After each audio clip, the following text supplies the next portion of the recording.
ان کے مالوں میں جو ضرورت مند لوگ ہیں ان کا حق ہے. ایسے صدقات و خیرات کیا کرو جیسے گورا ٹائم پہ ٹیکس دیتا ہے. کیا ٹیکس کی بڑی ویلیو ہے. اچھا شہری ہے, ٹیکس پہ ڈنڈی نہیں مارتا. ہم ٹیکس بھی دیں گے لیکن ہم اپنے رشتہ داروں پہ, غریبوں پہ, ضرورت مندوں پہ ایسے تجوریوں کا منہ کھولیں گے کہ گویا یہ اللہ کی طرف سے ہم پہ ٹیکس ہے. کنجوسی ختم کرو معاشرے میں. زکوٰۃ دیتے ہوئے جان نکل رہی ہے, حالانکہ کتنی تھوڑی سی زکوٰۃ ہے یار, کتنی تھوڑی سی زکوٰۃ. بیٹیوں کے نام ہو رہا ہے زیور تاکہ زکوٰۃ نہ دینی پڑے. خوشی خوشی دو یار, سال میں ایک دفعہ ایک اسلام کا رکن ادا کرنے کا موقع مل رہا ہے, اس سے بڑھا کے دیا کرو. 2.5% ہے, ہم 5% دیں گے جی, گریوی دے. اللہ بھی تو ہمیں ضرورت سے زیادہ دے رہا ہے کہ نہیں دے رہا. جتنا اللہ کے ذمے ہمارا رزق ہے وہ تو 2 روٹی ہے, صبح اور ایک شام کو, بالکل فٹ فاٹ رہتا ہے. لیکن اللہ پراٹھے بھی کھلا رہا ہے. اللہ ہم تختوں پہ بھی سو سکتے ہیں, لیکن اللہ نے سونے کے لیے ہمیں کیا دیے ہوئے ہیں؟ گدے دیے ہوئے ہیں. ہر چیز ہمیں اللہ نے, ایک جوڑا ہمارا گزارے کے لیے کافی ہے جو سطر کو ڈھانپ لے. لیکن پیٹیاں کھولو, پوٹلوں کے پوٹلے نکل کے گریں گے نیچے. میرے بھائی اللہ کیا ہمیں ترسا کے دیتا ہے؟ ہماری ضرورت سے کئی گنا زیادہ. تو جب اللہ ہم سے مانگتا ہے تو ہمیں بھی چاہیے اللہ کے لیے اپنے ہاتھ کو کھلا رکھیں. تو جتنے خواتین یہاں بیٹھی بیان سن رہی ہیں, جتنے مرد, ہر مہینے معمول بنائیں کچھ نہ کچھ اماؤنٹ پابندی سے صدقہ کریں گے, اور اپنے بچوں کو سکھائیں. یہ بچوں کو پتہ ہے آج کل کیا سکھایا جا رہا ہے؟ بیٹا پیسہ جو ہے نا, اس پہ کبھی کمپرومائز نہیں کرنا. ہر وقت ان کے سامنے دولت کی باتیں, پیسے کی باتیں, دولت کی باتیں, پیسے کی باتیں, بزنس کی باتیں. لہذا جس بچے کو جاب نہ ملے وہ کھمبے سے لٹک کے مرتا ہے. بچے کو توکل کی باتیں کرو, بیٹا پیسہ ویسا کچھ نہیں ہوتا, ٹھیک ہے اللہ نے ہمیں بہت دی ہے لیکن یہ سب کچھ نہیں ہے. اصل عمل ہے. اصل کیا ہے؟ عمل ہے. قارون جب اپنے خزانوں کے ساتھ نکلا تو غریبوں نے کہا پیسہ ہی سب کچھ ہے. اہل علم نے کیا کہا؟ بھائی یہ کچھ بھی نہیں ہے, اصل عمل ہے. یہ اہل علم نے کہا نا, قرآن میں کئی بار بتا چکے. اپنے بچوں کو سکھاؤ بیٹا پیسے, کسی کی دولت دے کے رالے مت ٹپکانا. اصل کیا ہے؟ عمل ہے. صدقہ خیرات, یہ پیسے والا اگر صدقہ خیرات کرتا ہے تو بہت اچھا, نہیں کرتا تو بیٹا یہ پیسہ وبال جان ہے. بچپن سے ان کو عیدیاں دیا کرو تو ان کو بولا کرو کہ کچھ صدقہ کرو اس میں سے. ہماری حضرت تو فرمایا کرتے تھے جب فقیر کو پیسہ دینا ہو نا, بچے کے ہاتھ سے دلواؤ, تم دے کر آؤ جا کے, تاکہ اس کو پیسہ دینے کی عادت پڑے. اپنے بچوں کے سامنے اپنی بہنوں پہ خرچ کیا کرو, اپنے رشتہ داروں پہ خرچ کیا کرو, تاکہ ان کو بھی بڑے ہو کر عادت پڑے کہ ہم نے بھی کیا کرنا ہے, اپنے بہن بھائیوں پہ خرچ کرنا ہے. ابا مر رہا ہوتا ہے, وصیت کر رہا ہوتا ہے میری بیٹیوں کا خیال کرنا, اگلا بول رہا تھا تو نے کون سا اپنی بہنوں کا خیال کیا کبھی زندگی میں؟ دادا یہی حسرتیں لے کے دنیا ہے, ان کی بہنوں کی تو وراثتیں کھا کے بیٹھا ہوا ہے ابا ہمارا, پھوپھیوں کی وراثتیں کھا کے. ہوتا ہے نا, ابا نے سارا وہ اسی سے تو چل رہا ہے. تو بھائی دل بڑا کرو گے تو اللہ بھی کیا کرے گا, ہاتھ اپنے بڑھے گا. اور دل کنجوس کرو گے نا, بچا کے گلک لا کے دیے ہوئے بچوں کو. گلک میں میرے اللہ کا بڑا فضل ہے, جب میں بچپن میں گلک رکھتا تھا نا, مجھ سے 2-4 دن تک چلا ہی نہیں جاتا تھا. اس کے بعد لات مار کے توڑتا تھا, بھائی جا کلفی کھا, آئس کریم کھا. یار ہم جاتے تھے ٹافیاں کھا رہے ہوتے تھے اور پتہ نہیں کون سی چھالیاں اور سوپ. ہم سے ہوا ہی نہیں ہے کام, اللہ نے بچایا ہمیں اس لعنت سے. گلک یار ایک ٹینشن ہے بھائی, مجھے کلفی کھانے کا بھی دل چل رہا ہے, دل چاہ رہا ہے, اور پیسے میں چمنی کس میں ڈال رہا ہوں؟ گلک میں. ٹینشن ہے یار, کھاؤ, کل کس نے دیکھی ہے. اسراف نہ کرواؤ کہ بھیک مانگ کے کھانا شروع کر دے لوگوں سے. لیکن بچوں کا دل کیا کرو, جب عیدیاں دیا کرو بیٹا بھائیوں کو بھی کھلانا, باہر دوستوں کو بھی کھلانے والا بن, کھانے والے دنیا میں بہت ہیں, چھوڑنے والے کیا ہیں؟ بہت ہیں, کھلانے والے کم ہیں. اللہ کی عادت کھانا ہے یا کھلانا ہے؟ تو اللہ کو پسند بھی کون ہے؟ کھلانے والا. اور خوب سمجھ لو, زیادہ سے زیادہ غریب ہو جاؤ گے نا, کہتے ہیں غریب نہ ہو جائیں. حدیث میں آتا ہے سب سے بہتر صدقہ وہ ہے تأمل الغنا وتخشى الفقر, جس صدقے میں تمہیں ڈر لگے کہ کل میں غریب نہ ہو جاؤں گا, اور صدقہ نہ کرنے میں امیدیں ہوں کہ مالدار ہو جاؤں گا. اس کنڈیشن میں جو صدقہ کیا جائے گا وہ کیا ہے؟ سب سے بہتر. ایسا نہ ہو کہ حاتم طائی کی قبر پہ جا کے لات مارتے اور سب چیریٹی کر کے کل بھیک مانگنے آئے مجھ سے چندہ. تو میں تو موٹیویشن کے لیے کہہ رہا ہوں, لیکن جو کنجوسی مارکیٹ میں چل رہی ہے وہ مسلمانوں کا کلچر نہیں ہے. یہ ہم لوگوں نے غیر مسلموں سے سیکھی ہیں یہ چیزیں. نہ وہ تو بیوی پہ خرچ کر رہے ہیں، نہ وہ اولاد پہ خرچ کر رہے ہیں، وہ تو 2 بچے پیدا کم بخت اس لیے کر رہے ہیں 2 سے زیادہ نہ ہو کہ خرچ نہ کرنا پڑ جائے ان کے اوپر.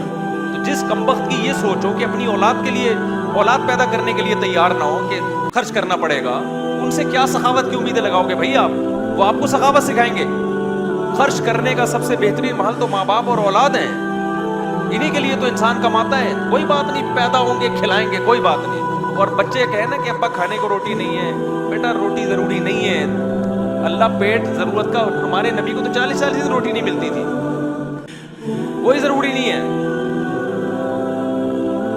جتنی ضروری ہے اتنی اللہ دے دیتا ہے. باقی اللہ زیادہ دے رہا ہے تو شکر ادا کرو، نہیں دے رہا تو کیا کرو.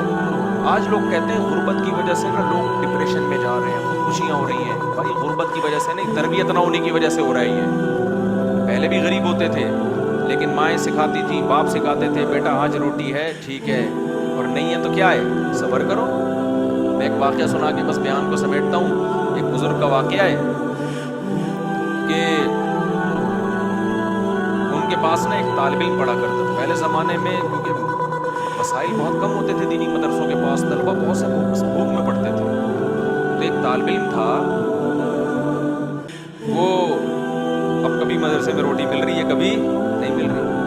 تو وہ بزرگ تھے، وہ بھی اسی کے ساتھ جب بھوکے رہتے، جب روٹی ہے تو ٹھیک ہے، بھوکے نہیں ہے تو کھا لیا، چلو جی روٹی ہے تو کھا لیا.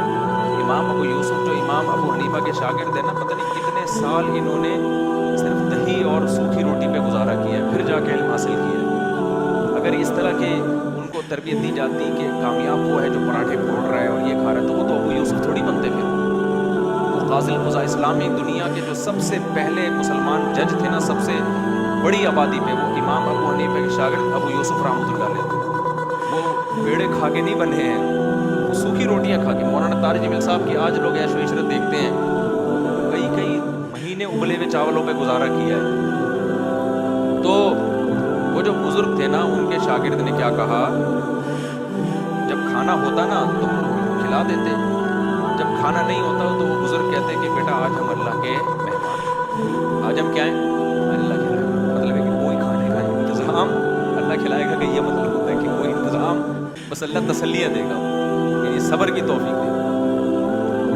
تو ایسے ہی ہوتا ہے. ایک دن وہ بیچارہ بیٹھا ہوا تو اس نے پوچھا کہ کھانا ہے، انہوں نے کہا ہے. تو وہ طالب علم رونے لگا. یہ تربیت کی بات بتا رہا ہوں آپ کو، آج کل یہ تربیت نہیں ہے.